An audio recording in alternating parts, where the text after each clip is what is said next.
This is the second module of the seminar entitled Rosslyn Chapel and Initiatic Freemasonry. In this module, we're going to look at the Knights Templar and their connection with Rosslyn Chapel. Now, what is the connection between Rosslyn Chapel and the Knights Templar? Well, the connection is very, very important. We're asking the question, if the ancient esoteric initiation rites did not originate in the building trades, and it's very clear they did not, then how did they find their way into Freemasonry by the time of the 17th century in England? The most probable answer is through the Knights Templar. Now, what is the Templar connection? Well, the Knights Templar, as you might recall, were formed in the 12th century. The poor Knights Templar, who became the very wealthy Knights Templar in a couple of centuries, they were formed to protect pilgrims on the way to Jerusalem. But they became a very esoteric group, and there is evidence that their leadership and so on were initiated into many of the Middle Eastern mysteries and rites and rituals. And eventually, after a couple centuries, the papacy became so suspicious of them that they were heretics, and they were so looked upon so jealously by Philip the Fair of France, who wanted their wealth, that they conspired to finally do them in, and they wiped them out in a big raid during the Inquisition, and took all their wealth and their money. And so during all this time, the Templars were in very close patronage with the French building trades, the companions, the stonemasons. And so the Templars patronized the stonemasons for centuries. And when the Templars finally came to their time of need, the stonemasons patronized them. The stonemasons returned the favor. After Black Friday, Friday the 13th, the time when in the middle of the night, like the Nazi Gestapo, Philip the Fair sent his troops out individually to the homes of all the great Templar commanders and leaders to take them individually one by one to court, where they would be tortured for months and months and months and forced to confess finally to black magic and all kinds of things in order to cover up the inequity that had been done by taking all these people, and so they could confiscate all their wealth, and Philip the Fair could have all that, and so that the one of the popes, there were several popes at that time, could be rid of a heretical threat to his religious hegemony. After Black Friday, Friday the 13th, the Templars, many of them escaped on ships out of France, and they went to Scotland, and they went to Portugal, where they had protection from the governments there, from the French government. And at that point, it was the trade guilds that protected the Templars, that patronized and protected the Templars. They helped them to escape, they hid them, and so on. And so there was Masonic protection of the Templars after this time. At Rosslyn Chapel, which is about 2 centuries, exists about 2 centuries before the time of the supposed founding of speculative Freemasonry, at Rosslyn Chapel we have Templars. And the Templars build the chapel in Scotland, near Edinburgh, after Black Friday. They build it a couple of generations after that.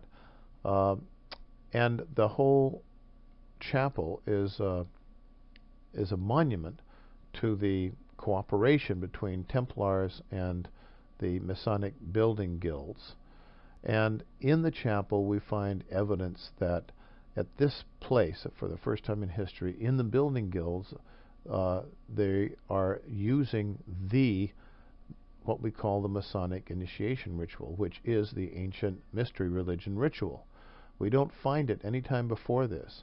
Only in connection with the Templars do we find this ritual being used. A few centuries later, 2 centuries later, when Cromwell had and his people had beheaded King Charles and had taken over the government in England and managed to maintain power for about 20 years, they were extreme Puritans. And just like the Catholics, they were deathly opposed to Rosicrucians and esoteric people that dabbled in alchemy and Kabbalah and so on. And they had outlawed groups from meeting in public, especially the nobles, who were the descendants of the Templars, who themselves were the ones who did dabble in the esoteric arts and were very often Rosicrucians and supporters of these things. And the only groups that could get together that were allowed by the Cromwell government to actually assemble publicly were the operative trade guilds, the building guilds. And at that time, these nobles began to be initiated into these lodges, and they became what we call speculative Masons. They weren't workers, they were philosophical Masons. Well, that's the origin of what we call Freemasonry, and it's at that time that suddenly we find Masonic protection of these Templar nobles being extended again to bring them into their legal public meetings. And so in this way, the esoteric traditions of Templarism were able to be carried on under the guise of operative Masonic work. And this was the beginning of the founding not only of speculative Freemasonry, but the first scientific societies in England, because these experiments in alchemy and all these other things were precursors of the scientific tradition.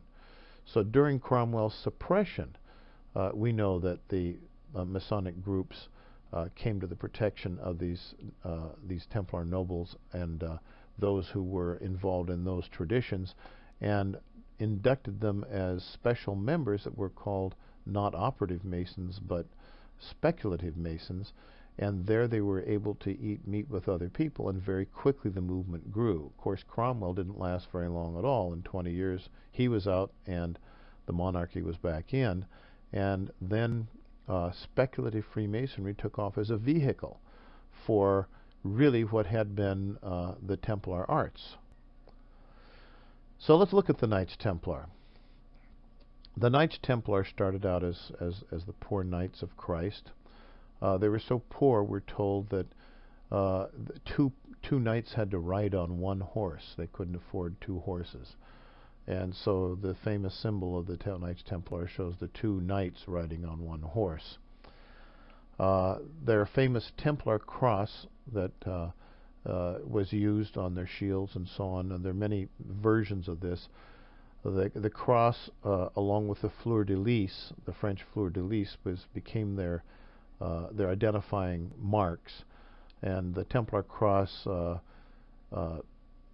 burgeons out into almost a square, and it's very well known. It later becomes a symbol of much later esoteric knightly organizations like the Knights of Malta and so on use variations of the Templar cross.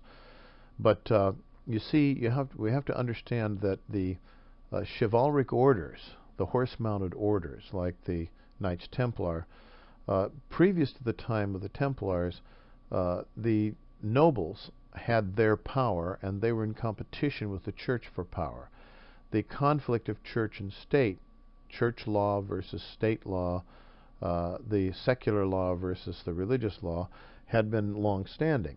And so the nobles, or the people who were the precursors of the state as opposed to the church, were those who had developed their own religious orders, and they were developed around things like the chivalric orders, the training of their young princes to become go through the 3 grades that would take them to knighthood, which would be to start just as an apprentice type of thing, and then become a sort of middle type of thing, a squire, and then finally become a knight. So this 3 grades of initiation was involved in the chivalric orders to begin with, just as we had 3 grades of initiation, but not really initiation, but training in the building guilds, but the orders of the nobles, the chivalric orders, were not necessarily very moral or very spiritual, in spite of the legends of the Holy Grail and King Arthur and so on. They were very often just little private armies, and they did not very often come up to the standards that were laid out for chivalric orders, chivalry, the code of chivalry, and so on. And they were not definitely religious. Well, what had happened with the founding of the Knights Templar, the Poor Knights of Christ, is that they were actually recognized by the Pope as a monastic group, as well as being a chivalric order. And so they became a religious order that was mounted to do battle, which is something that never been done before. They were supported by some of the great thinkers of their time, like Bernard of Clairvaux and so on. So their job was to keep the routes safe for pilgrims who wanted to make pilgrimage to Jerusalem. And many, many legends developed about them.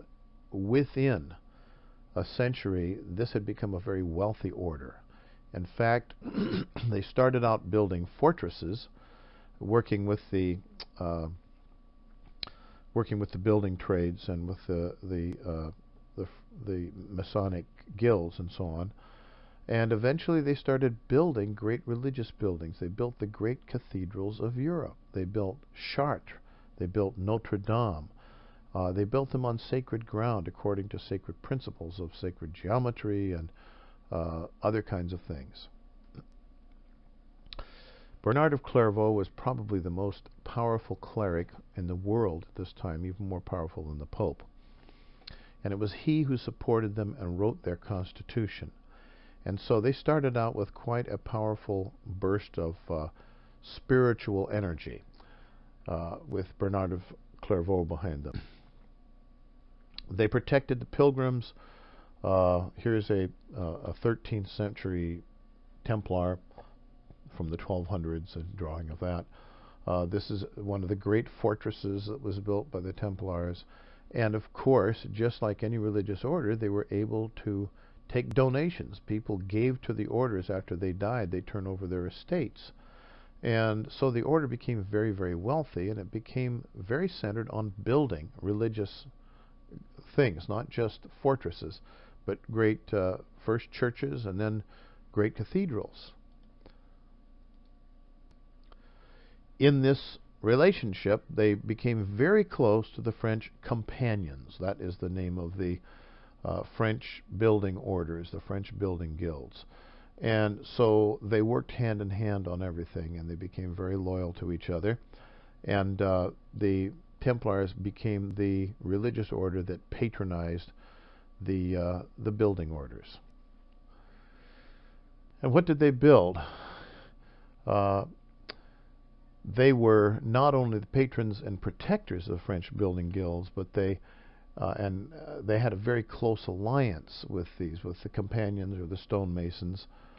And the Templars themselves, having gone east, had been initiated into mystery schools. We have documents like the Charter of Larmenius and so on that show that also, most probably, their leaders were consecrated as bishops, as esoteric bishops, or what we call episcopi vagantes, through the Johannite churches, which were the underground churches in Asia Minor, and that they probably were initiated into Pythagorean and other kinds of mysteries in the East.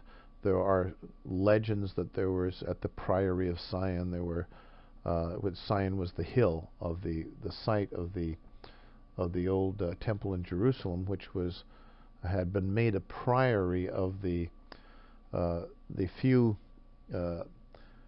relatives of the old Merovingian kings who had been supplanted by the Carolingians, by Charlemagne and so on.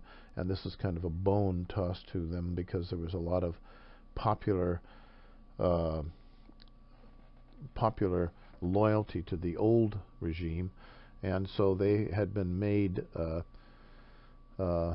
rulers of the Priory of Zion, or the holding of Zion, and connected with the Temple at Jerusalem, and there is where the Knights Templar first stayed, and there are all kinds of apocryphal stories about great treasures that they buried there and so on, which are probably not true. Their wealth was amassed over a couple of centuries. But they were definitely not in the mainstream of spiritual Christianity. They definitely very quickly broadened their spiritual horizons through the contacts they made in the Middle East and in the East, contacts with Jewish groups, Kabbalistic groups, with the survivors of the Greek mysteries and the Pythagorean schools and so on. And so the Templars very quickly became quite a secretive order with their own rituals and rites, and then eventually all kinds of rumors started to develop that they were doing black magic and black rites and things like this. So it appears they did have a clandestine episcopal succession from the Johannite bishops, and some Masonic scholars will argue that the Charter of Larminius, which was discovered in the beginning of the 19th century and read by some scholars, that claims they have these successions and so on, was forged or was not correct. But there was no reason to forge such a document, and it seems pretty clear from descriptions of the document it was written in the form of Greek that existed at the time of the 12th century and so on, and probably it is true that they carried a clandestine succession of their own private bishops. So they were becoming more and more offensive to the papacy. They also possessed what today we call the Shroud of Turin, that was known in those days as the Mandylion, the burial shroud of Jesus, which has impressed into it his physical features, his face and also his body features, but was folded in such a way as to show only the facial features. And apparently their form of spirituality was a kind of Christian theosophy that was amplified with Kabbalistic and alchemical and Pythagorean philosophy, and that they worshipped their connection was very strongly through the Master Jesus, but in a very different way than it would have been through the Catholic Church. They built the great cathedrals of Europe, like Chartres and Notre Dame and so on. And they were known as people with strong spiritual power. And they developed to be a very powerful, large, strong, wealthy organization that rivaled the power of the Catholic Church itself and of the monarchies. Here is a symbol of what is known as Baphomet. Now this is a symbol that was associated with some of the traditions that the Templars were associated with. You'll find it later on tarot cards as the devil card. But this is not a devil at all. This is an ancient form of a god that is an alchemical allegory that talks about that illustrates the male-female aspect of deity.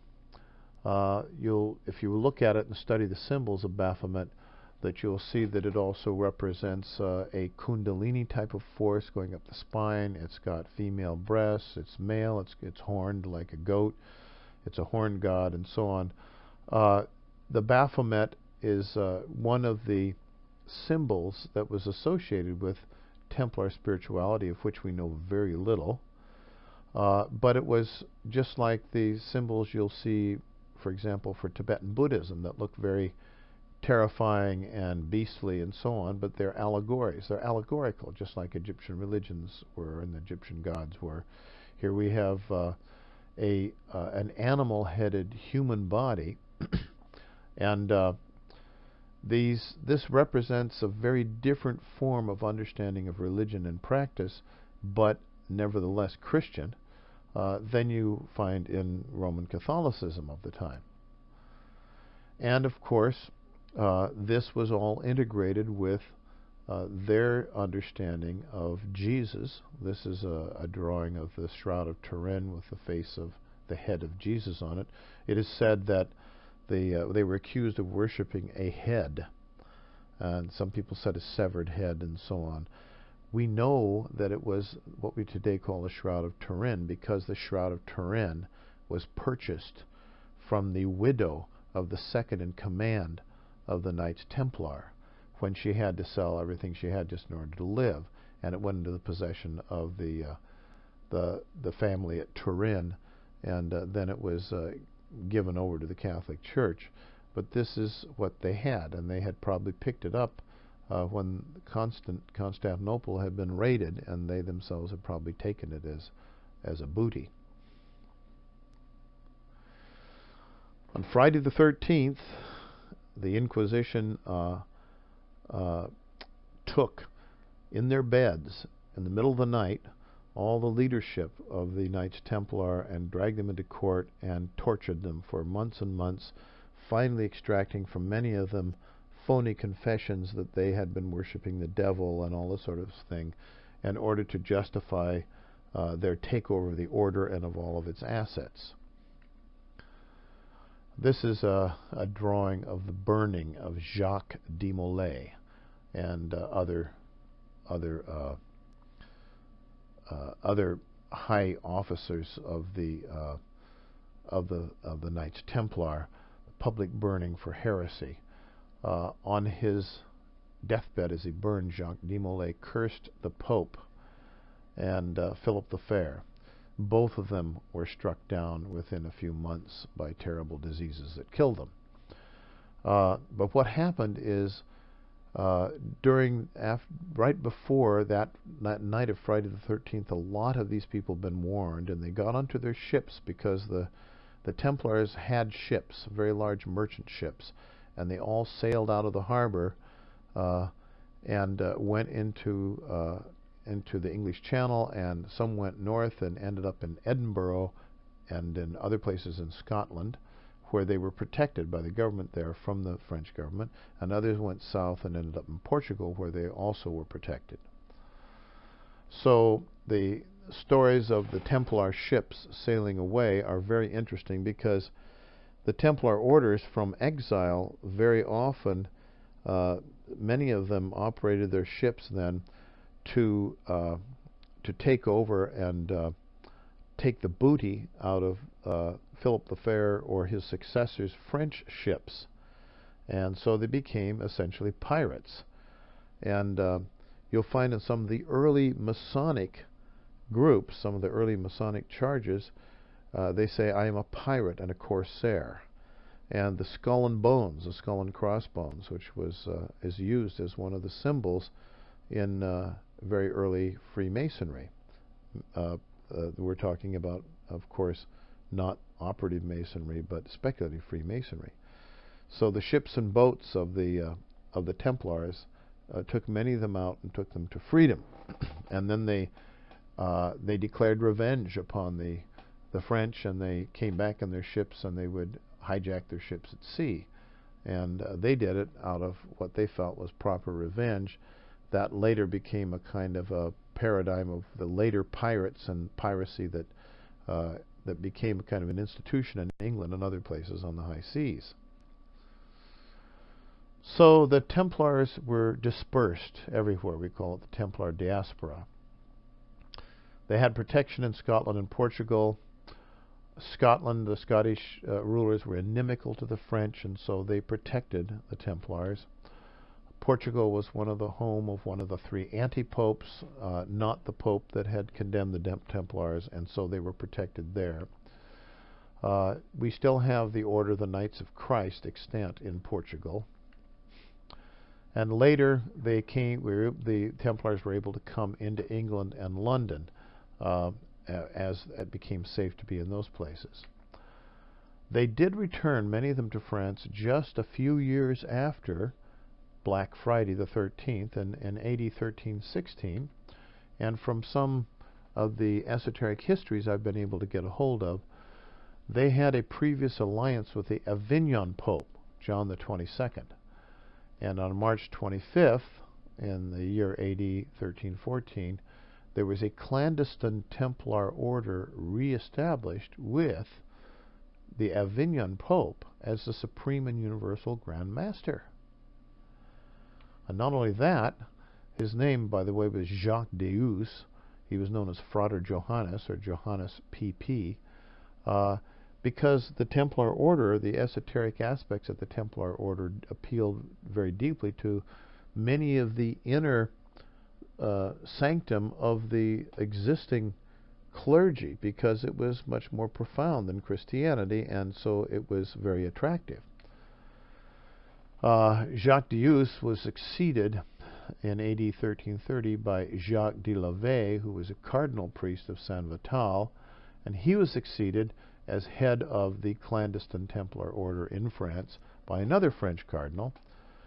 And so the Johannite or Gnostic Church was reestablished as a secret church inside of the secret order under the Templar Knights commander through secret apostolic succession, and that's what we find in the Charter of Larminius. Now in Freemasonry, you'll find that there is a great deal of homage given to the two Saints John, who it is assumed are John the Baptist and John the Evangelist, although there's another John too, the John who is the apocalypticist and so on. But probably these two Saint Johns refer to Jacques Deus and Jacques de Lavey. Jacques is simply the French word for John. And so there are a lot of connections to this part of that history that get somehow bleeding into Freemasonry.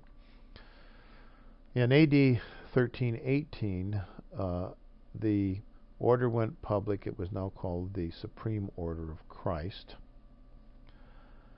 And there was now extensive Templar activity. It was in Scotland, in England, in Portugal, and all kinds of other places in succeeding centuries. And they collaborated with the Masons, with the Builders' Guilds to erect new churches and other buildings, Templar towns, Templar graveyards, and so on. After the Inquisition, there was a tremendous amount of Templar building that went on, although not in a centralized, organized fashion. But there was a very strong continuation of Templar alliance with the building guilds. Here are some of the buildings we find in London and England and other places. These are all Templar buildings. In fact, if we look just on the British Isles, we'll find Templar buildings in all these locations. They're very well known. And we find Templar properties all over the place. This is just a tiny bit of the listings of the Templar properties we find in Scotland, in just the city of Aberdeen, and you can go all around to many other places. So this is about 1% of what there is. And all of these are Temple Crescent, Temple House, Templeton House, Temple View, Temple House, Temple Avenue, Temple, Templewood, Templars Crescent, etc. We find these places all over. So the Templars did not become extinct. They became very active, but they became very separate and different.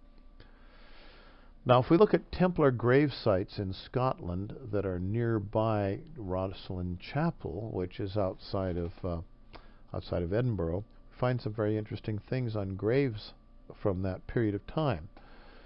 In about the 1300s is when Rosslyn Chapel was built, just 1 or 2 generations after the Templar exodus. We find on these Templar gravestones that were built at just about that time a picture of a sailing galley. Remember that the Templars had ships. We find an armed figure. These armed figures are knights. We find a Templar cross,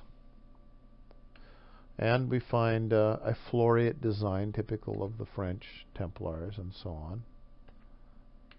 And we find a Masonic set square, the same square that we find in other Masonic symbols. So here we have Masonry and Templarism all fused into one kind of thing at a grave site on gravestone. Now that brings us to Rosslyn Chapel. This was built about a century after these grave sites were placed. We know there were many, many Templar families in Scotland at this time. The family of St. Clair was a family originally with the Templar Priory of Zion in Jerusalem, and it becomes the Scottish Sinclair clan. And they are actual legitimate successors, probably, to the Merovingian royalty that had been displaced by the Carolingians in Europe and France and Gaul and so on. The Sinclairs built a chapel that we call Rosslyn Chapel. It was based on a Templar pattern, a Templar design. All building was done in those days in terms of sacred geometry. So when you built a building, it wasn't just a place to put something and store something. It was built around a certain pattern.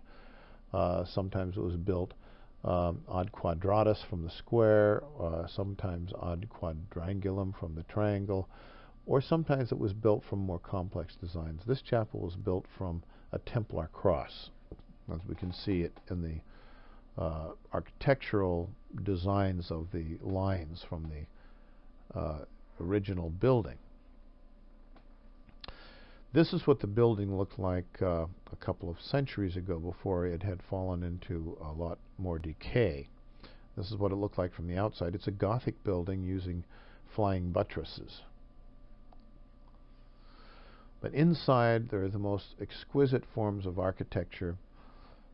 You're looking at what's called the Apprentice's Pillar, and next to it, the nobility that built it lie in state in their special kinds of Templar coffins, where they are laid in their full regalia. Notice at the bottom of this great column that we have kind of symbols that don't look very Christian, do they? They look what we would call more native Pictish or Scottish pre-Roman Christianity type symbols that are part of the Celtic tradition that existed at that time. The Merovingians, the Merovingian dynasty, had all become Christian, but under the evangelists that came forth from Arius, who considered Jesus to be a man who became divine, a man who, like Heracles or Hercules, had performed all the divine work and therefore was rewarded by becoming divine at the end. And that, of course, became heresy in the Christian church. Jesus was divine from birth and so on. And along with that Celtic Christianity, there are many symbols. This is the symbol here of the chaos, what would in the Old Testament, in the book of Genesis, be called the tohu wavohu. The earth was without form and void, the original dragons of chaos and so on we have at the bottom of the temple. And so we have these so-called pagan symbols throughout the temple, interlaced with all these Christian symbols, like we have the green man next to symbols of Christ and so on. This is one of the green men carved into Rosslyn Chapel. A green man is, again, a Celtic symbol for the power of springtime and foliage and fructification and the bringing forth of fruit and seed, both in animal and plants. Now, we find a Templar knight carved into the chapel wall. We have the Templar cross being carried by a person. We have the knight on his horse and so on. We actually seem to be showing two knights on one horse, which would be the old Templar symbol. But the most important and interesting thing one of the most important things is what's called the apprentice's pillar. Now remember the Hiram Abif legend. Abif simply means the one who was bludgeoned, Hiram who was beaten. And Hiram Abif is the main legend that's told in Freemasonry. When one is is initiated as a master mason, one is told the legend of Hiram Abif. One acts it out. One is bludgeoned to death. One is killed, and then one is raised up from the dead with the lion's paw and the special grip, and you are raised a mason. You are raised a master mason. You're raised out of death. And the story of Hiram Abif is that he is the grand architect of the temple at Jerusalem, who is beaten to death by 3 lower grade masons who want to know what the mason's word is. Well, of course, the mason's word didn't even exist until about maybe the 15th or 16th century in Scotland. Now, if we recall the Hiram Abif legend and see how central it is to the initiatic rituals of Freemasonry, we will understand a little bit more about what we're about to see. He's the master of Solomon's temple. 3 workmen tried to get the secret of the master's words from him, and the word is the secret identification that a master offers to other masters in foreign countries as proof that he is a master, because if he knows that word, he has it. Now, this particular word that we use today in Freemasonry is probably originated in Scotland about 1550. And according to the legend, they beat him to death, but the secret was preserved. And in the Master Mason ritual, the candidate plays the role of Hiram. He's murdered, then raised from death as a master, and then he's given the grip and the word and other tokens of a master. Now at Rosslyn, we have another legend. It's a legend of a jealous master. He leaves his apprentice in charge while he goes to another country to do another job, and his apprentice, in his absence, carves this absolutely gorgeous, beautiful, masterly column, which is called today the apprentice's column. And the jealous master, when he comes back and sees the great work he has done, he kills this talented and faithful apprentice who built the apprentice's pillar while he was away. He murders him. Now, this apprentice's pillar, which we're going to look at again, is a master work. It's not the work of an apprentice. Apprentices couldn't do this kind of work. Only masters were allowed to do this sort of work. It is a classic Celtic column, not a Greek column. It's a cosmological world tree with dragons at the root and angels. This is what it looks like. If you go there to see it, it's just amazing. You will be just, you'll practically fall backwards when you see it. It's such a masterwork.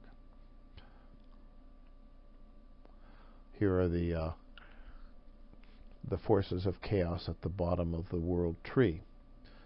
Again, Celtic mythology as it has become interlaced with Christianity. Now here we have carved into the